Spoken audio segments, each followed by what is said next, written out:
आपने आज तक पति पत्नी के बीच विवाद की अलग अलग वजह सुनी होगी। कभी पति पत्नी और वो का मामला, तो कभी बच्चे न होने की वजह से विवाद। लेकिन इस बार आगरा में एक पति पत्नी के बीच अनोखा विवाद सामने आया।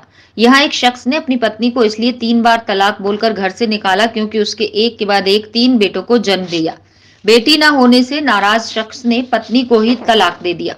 आगरा के परिवार परामर्श केंद्र में एक ऐसा मामला आया है जिसमें पति पत्नी के बीच इस बात को लेकर विवाद था कि वो पत्नी से मांग कर रहा था कि उसे अब बेटी चाहिए। पत्नी का कहना है कि परिवार की आर्थिक स्थिति सही नहीं, चौथा बच्चा होने से और संकट आ जाएगा। इस बात की कोई गारंटी नहीं कि अगली संतान लड़की होगी। विवाद के बाद ये मामला परिवार परामर्श केंद्र पहुंचा और थाना शाहगंज पुलिस को इस मामले में एफआईआर के आदेश दिए गए। आपको बता दें, आगरा के शाहगंज की रहने वाली युवती का 10 साल पहले मलपुरा के रहने वाले एक युवक से विवाह हुआ।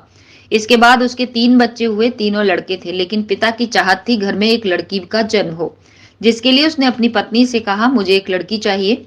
पति अपनी पत्नी को लड़की पैदा करने का दबाव बनाता रहा। महिला ने अपने पति से कहा, हमारे परिवार की आर्थिक स्थिति सही नहीं, चौथा बच्चा होने के बाद स्थिति और ज्यादा खराब हो सकती है। अपने पति से चौथे बच्चे के लिए उसने काफी मना किया। ये भी कहा कि इस बात की कोई गारंटी नहीं कि चौथा बच्चा लड़की ही हो, अगर लड़का हो गया तो क्या होगा। इसी बात को लेकर पति पत्नी में विवाद होता रहा, जिसके बाद पति ने पत्नी को छोड़ दिया।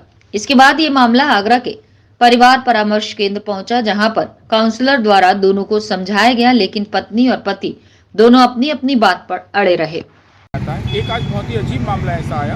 अभी तक तो इस बात पर पति पत्नियों को छोड़ते रहे हैं या परिवार बिखरते रहे हैं कि उनके लड़के नहीं हो रहे, लड़कियां हैं। लेकिन एक बहुत अजीब सा केस आज आया कि एक पति ने अपनी पत्नी को इस बात के लिए छोड़ दिया कि उसकी लड़की नहीं हो रही है, क्योंकि उसकी अपनी कोई बहन भी नहीं है और 3 लड़के हो चुके हैं। वो चाहता है कि उसकी लड़की हो जाए, अब लड़की हो नहीं पा रही, चौथा बच्चा भी क्या पता कि लड़की ही होगी।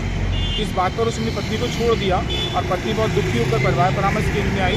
हम लोगों ने आज सुनवाई की है और देखते हैं आगे क्या हो सकता है। और क्या देखो, मुकदमे के आदेश किए गए? हाँ, इसमें एफआईआर के आदेश हो चुके हैं, क्योंकि लड़की बहुत परेशान है और कई बार हमने काउंसलिंग करा दी है। और जब 5 से 7 बार काउंसलिंग हो जाती है और कोई नतीजा नहीं निकलता और यदि प्रथम पक्ष महिला चाहती है कि एफआईआर की जाए, तो हम लोगों ने उसके खिलाफ एफआईआर